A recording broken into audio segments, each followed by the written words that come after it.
El movimiento La Red le da la bienvenida a su encuentro semanal.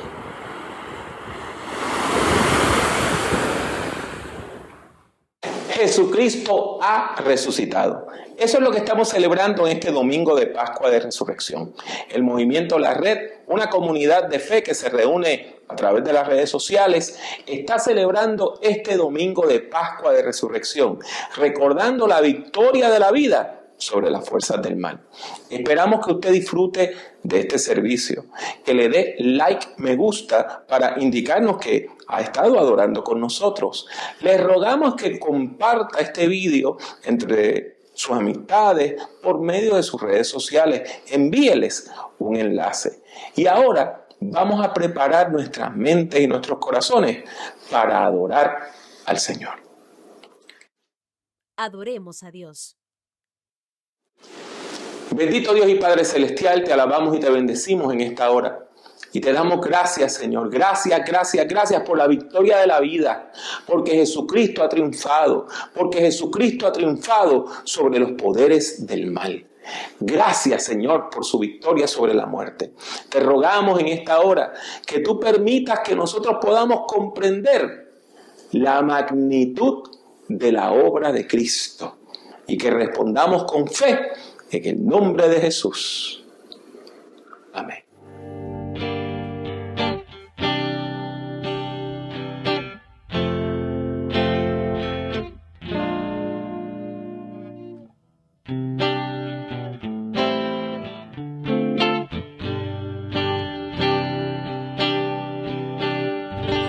Los que confían en Jehová son como el monte de Sión, que no se mueven, sino que permanecen para siempre, como Jerusalén. Tiene montes alrededor de ella, así Jehová está alrededor de su pueblo. Los que confían en Jehová son como el monte de Sión, que no se mueven, sino que permanecen para siempre, como Jerusalén. Tiene montes alrededor de ella, así Jehová está alrededor de su pueblo. Los que confían en Jehová son como el monte de Sión, que no se mueven, sino que permanecen para siempre, como Jerusalén. Tiene montes alrededor de ella, así Jehová está alrededor de su pueblo. Así Jehová está alrededor de su pueblo. Así Jehová está alrededor de su pueblo.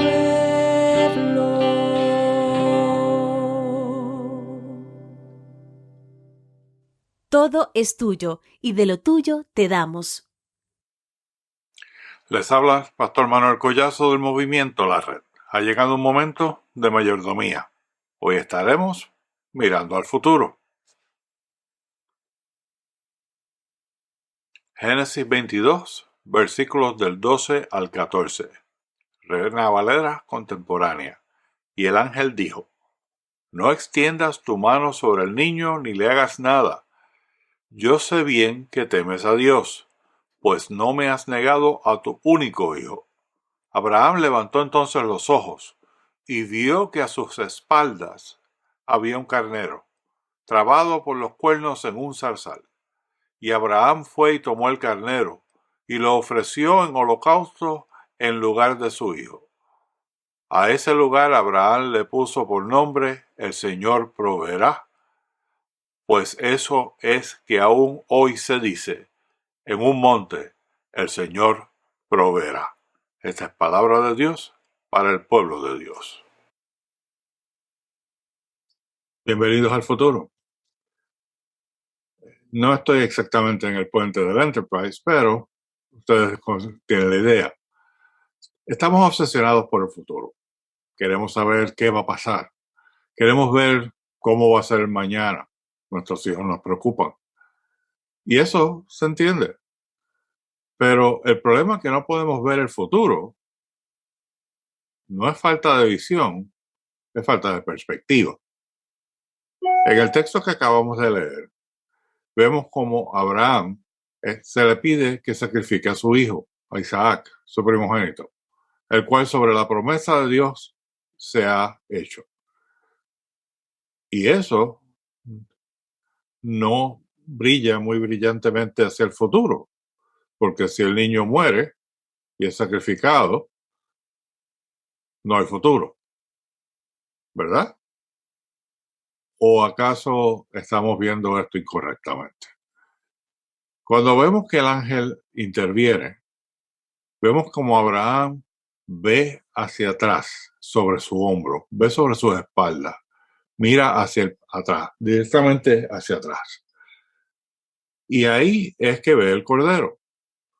¿Acaso el cordero mágicamente apareció? ¿O acaso el cordero estaba ahí y ya Dios había provisto y él no lo ve por su desesperación? Para mí es esa escena.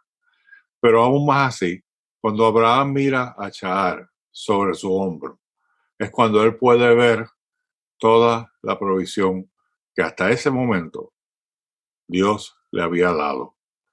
Y puede ver que el mañana va a ser la misma provisión, la misma bendición. Y puede ver el futuro. Podemos ver el futuro solamente cuando miramos nuestro pasado. No con nostalgia, no porque las cosas eran mejor, sino porque podemos ver como la mano de Dios, cada paso que hemos dado ha estado con nosotros, evitando que tropecemos, evitando que caigamos, y aun cuando caemos, dándonos la mano para levantarnos. Cuando vemos al pasado, vemos que el futuro es brillante y lleno de cosas maravillosas que Dios nos ha de proveer. Bienvenidos al futuro. Bendiga a su iglesia, que haya alimento en su casa de oración y en la nuestra también. Para ofrendar el Movimiento La Red, todo lo que tiene que hacer es visitar nuestro portal movimientolared.com. Busque el botón de donaciones y allí podrá hacer su ofrenda de una manera segura. Le agradecemos su apoyo. Que Dios les bendiga siempre. Movimiento La Red. Espiritualidad, discipulado, liderazgo. Escuchemos palabras de vida. Un camino. Eso es la vida. La vida es un camino por el cual usted y yo transitamos. A veces con alegría y otras veces con algo de tristeza. Sin embargo, todos hacemos el viaje de la vida. Todos hacemos el viaje de la vida. Todos tenemos un itinerario de viaje. Qué palabra hermosa esa, ¿verdad? Itinerario. No sé a usted, pero a mí esa palabra me evoca un viaje. Y a mí los viajes me encantan, porque entiendo que eso de ir de un punto al otro y ver todo lo que hay en la ruta es algo precioso.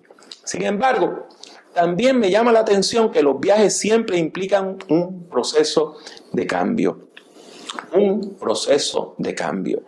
Y eso es lo interesante de la vida, que encontramos toda una serie de cambios en nuestro camino. Y la vida es eso, un camino que tiene paradas y encrucijadas, momentos de espera y momentos de desesperanza. Ahí encontramos una palabra que no es tan linda: desesperanza. Implica que hemos perdido la fe, la esperanza, el sentido de futuro. Y déjeme decirle que la vida nunca es tan triste, nunca estamos tan desesperanzados como cuando nosotros le fallamos a las personas que amamos.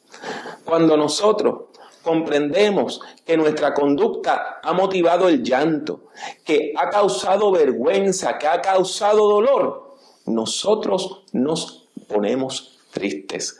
Nos llenamos entonces de vergüenza. Deseamos escapar. No hay nada tan común a la experiencia humana que el deseo de escapar, el deseo de evitar el dolor. Ya sea que nosotros seamos la víctima o el victimario, la primera reacción que tenemos ante el dolor es salir corriendo, escapar, irnos, porque no queremos herir a nadie, pero tampoco queremos que nadie nos vuelva a herir. Y por eso la reacción que tiene el apóstol Pedro en las Sagradas Escrituras, en los Evangelios, ante la pasión, muerte y resurrección de su Maestro, de Jesús de Nazaret, es algo tan comprensible. Pedro había sufrido profundamente el arresto y el juicio injusto del cual había sido víctima Jesús de Nazaret. Sin embargo, Pedro no era del todo inocente en el proceso. Déjeme explicarle por qué.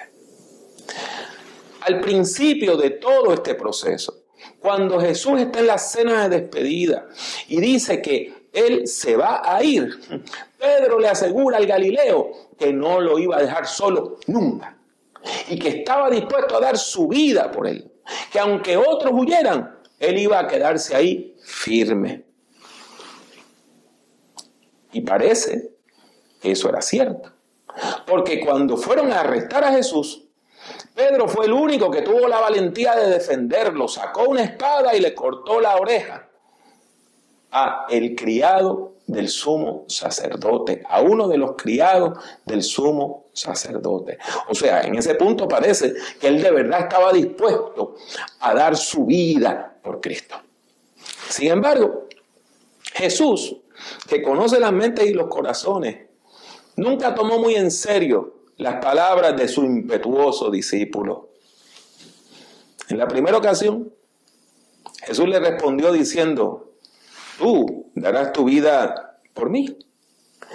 De cierto te digo, que no cantará el gallo sin que me hayas negado 3 veces.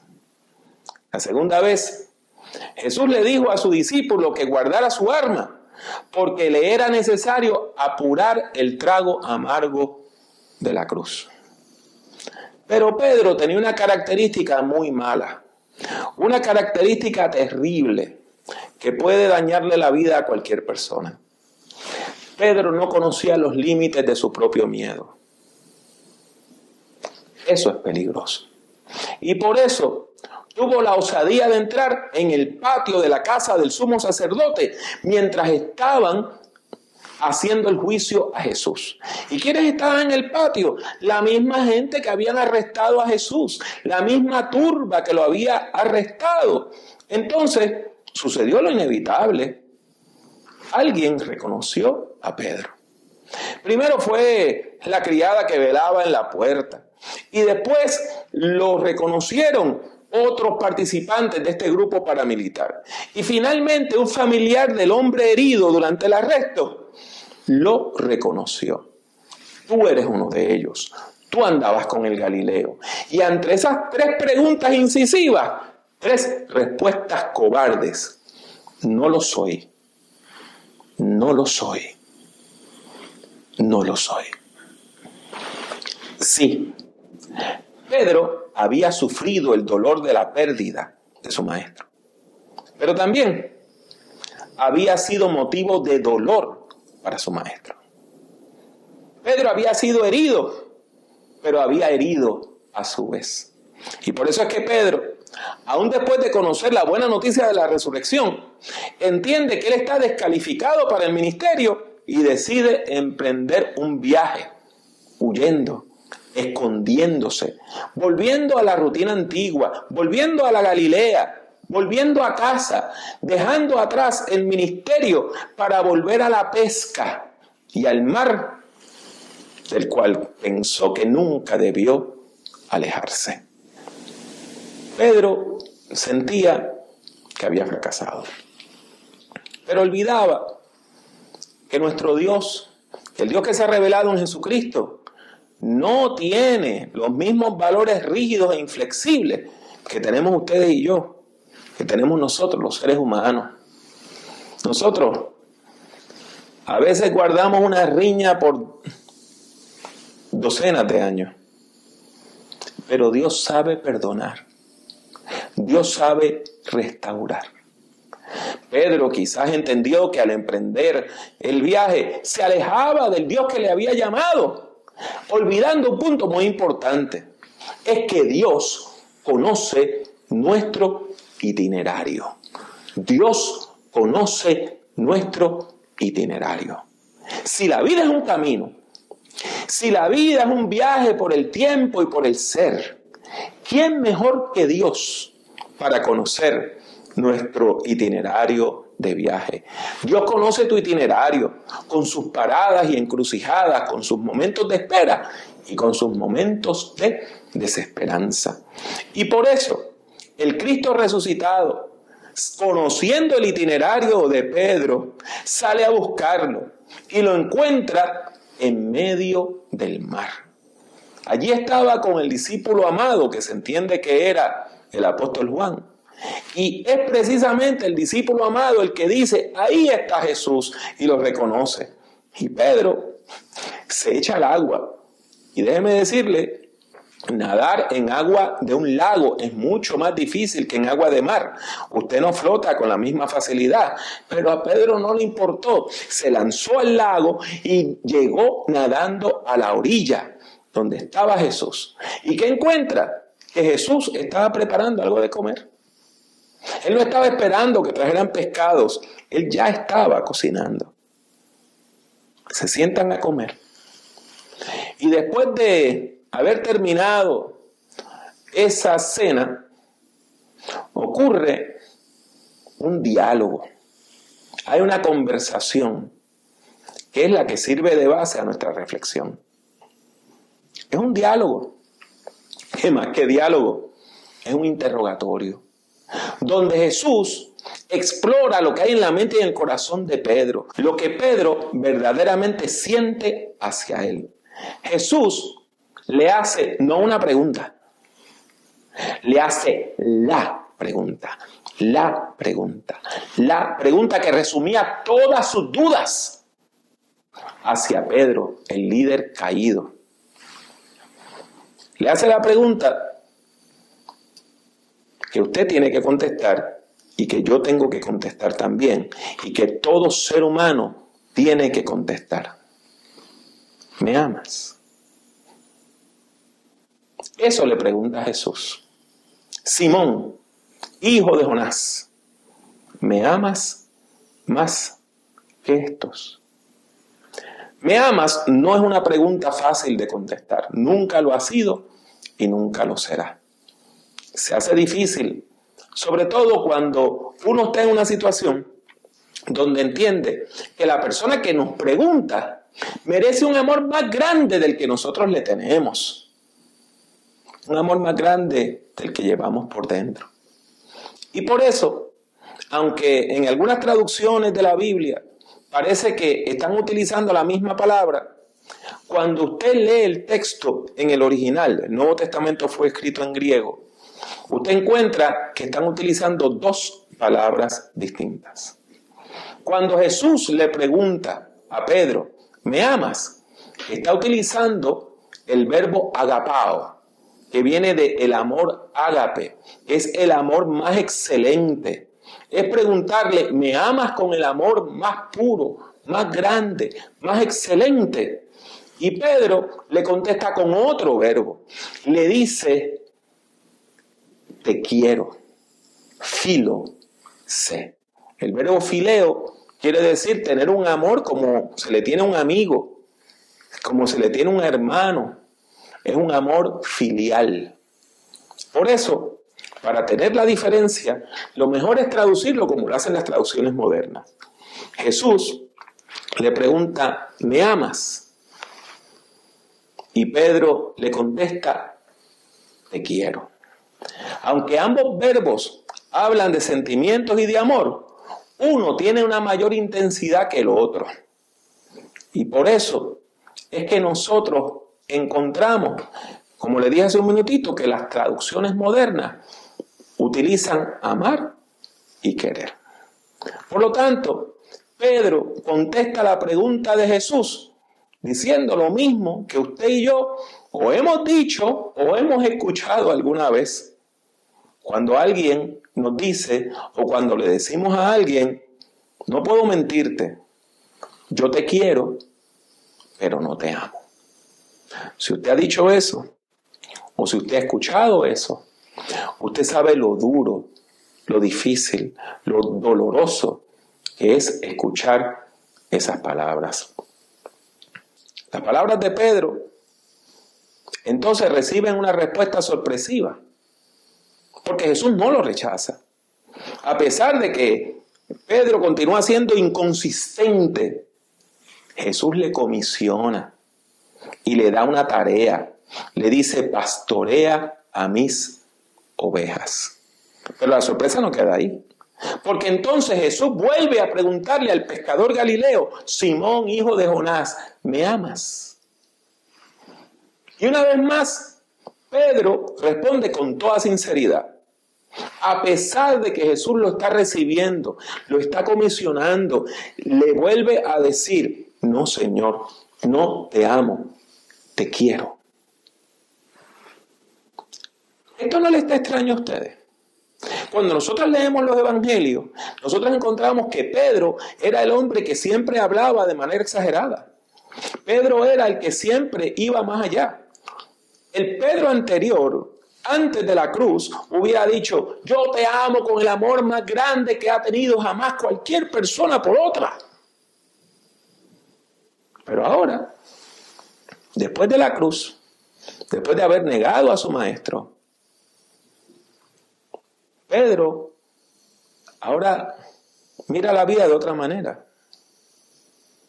Porque si lo hubiera amado, no lo hubiera negado. Y por eso le responde con sinceridad. Le dice lo que siente. Le dice, sí, Señor, tú sabes que yo te quiero. Y por segunda vez, Jesús lo sorprende. Y le dice que entonces apaciente sus ovejas. O sea, vuelve a recalcar el llamado pastoral. Pero la historia no queda ahí. Porque entonces Jesús se dirige a Pedro por tercera vez. Y aquí es que la sorpresa llega a su punto más alto. Porque la tercera vez Jesús cambia el verbo. En vez de decir, me amas, agapasme, utiliza el mismo verbo que hablaba de un amor menos intenso que el que había estado usando Pedro. Y le dice, fileisme, o sea, me quiere. ¿Lo notaron? Jesús conoce que su discípulo no puede llegar al amor más excelente, así que Jesús baja hasta donde el nivel está Pedro. Y esto explica por qué en el versículo 17 la Biblia nos dice que Pedro se entristece. Y yo me imagino que las lágrimas se agolparon a las puertas de su alma.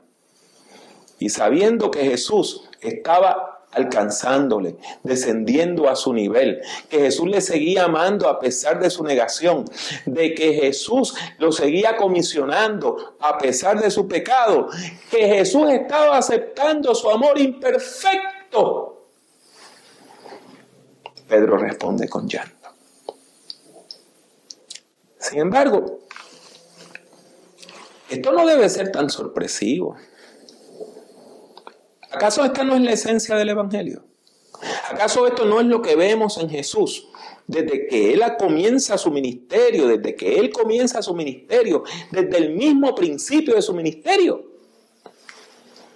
Cómo Jesús se acerca a la persona pobre, vulnerable, pecadora, atada, enferma, para transformar su vida.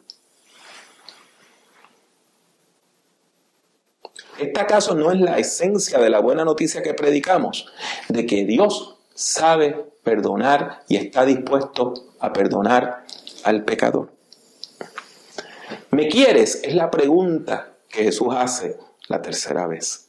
Es la pregunta que Dios nos hace, que nos hace Dios, quien conoce nuestro itinerario de viaje, quien sabe dónde estamos y sabe hacia dónde vamos.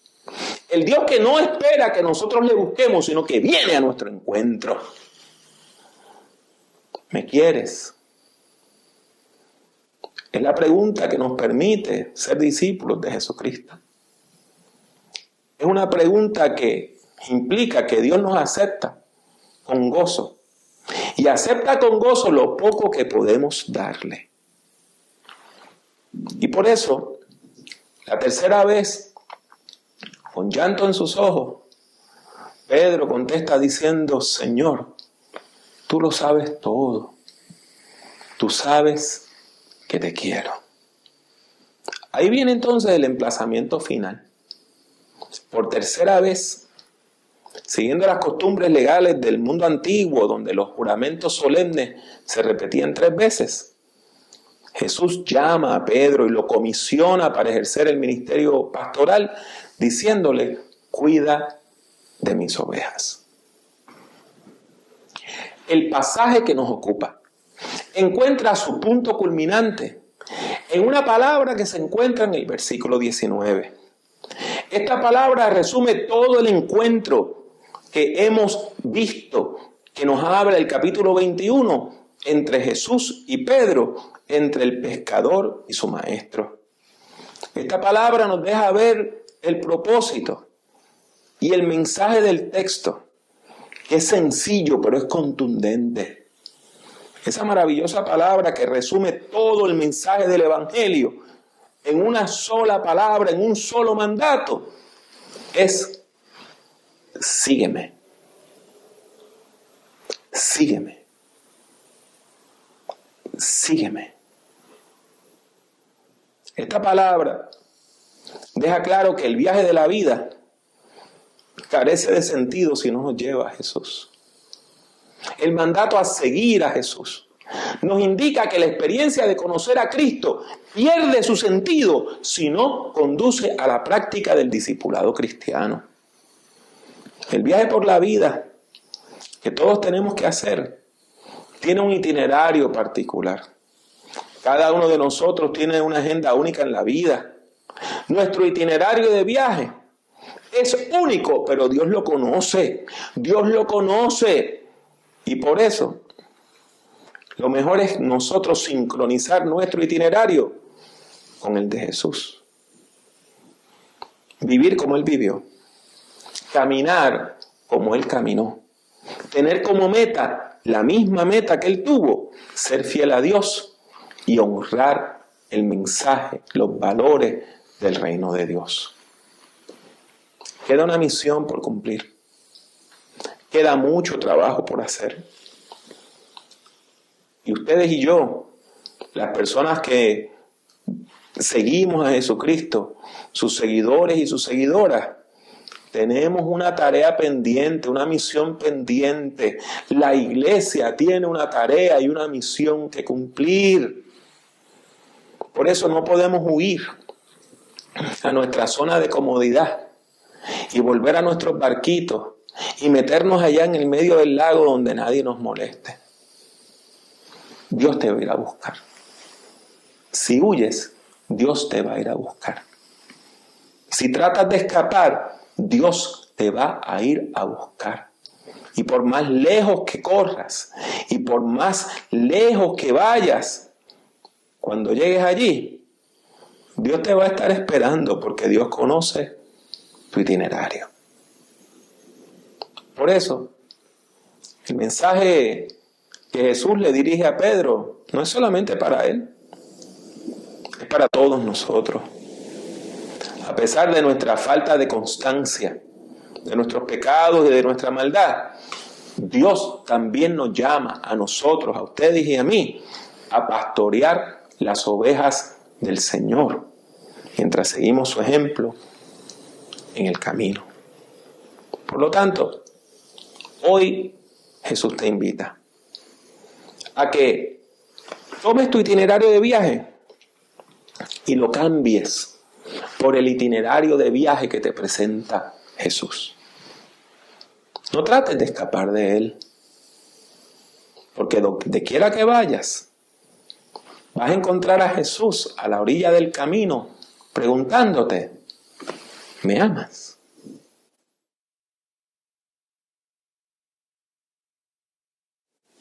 Domingo de Pascua de Resurrección. Celebramos la vida.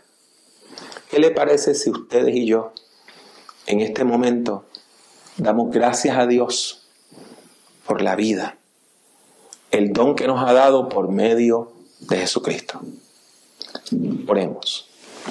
Bendito Dios y Padre Celestial, te alabamos y te bendecimos en esta hora y te damos múltiples gracias por tu amor y por tus misericordias. Que seas tú obrando en nuestras vidas, que seas tú bendiciéndonos y que nosotros ya no tengamos deseo de escapar, sino que querramos correr a ti para estar contigo, para alabarte, para bendecirte, para ser comisionados, comisionadas y para ir a cumplir la misión pendiente, la tarea que tienes para con nosotros. Te rogamos, Señor, que escuches nuestras oraciones, en el nombre de Jesús. Amén.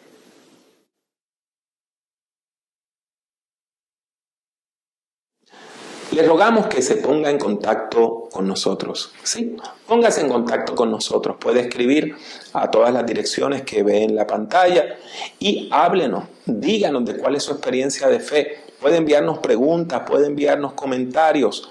Únase al movimiento La Red. Ha sido para mí un placer el estar con ustedes en esta Semana Santa y particularmente en este servicio de Domingo de Pascua de Resurrección. Lo único que me resta es pedir a Dios que le bendiga mucho y pedir a Dios que le bendiga siempre.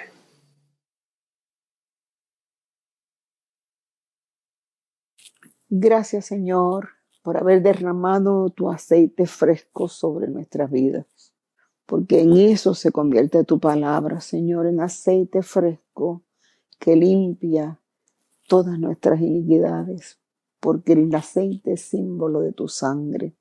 Gracias, Señor, porque cuando escuchamos tu palabra sentimos que tú estás cerca de nosotros. Ayúdanos a comprender que siempre tú estás. En el nombre de Jesús. Amén. Únase al Movimiento La Red visitando nuestra página web www.movimientolared.com. Busque el Movimiento La Red en Facebook y suscríbase a nuestra página oprimiendo el botón de like, me gusta. El Movimiento La Red es una comunidad de fe que se reúne a través de las redes sociales. La participación es libre y voluntaria. Está abierta tanto para ser su principal comunidad de fe como para enriquecer su vida espiritual. La Red es un movimiento cristiano que no está afiliado a denominación alguna.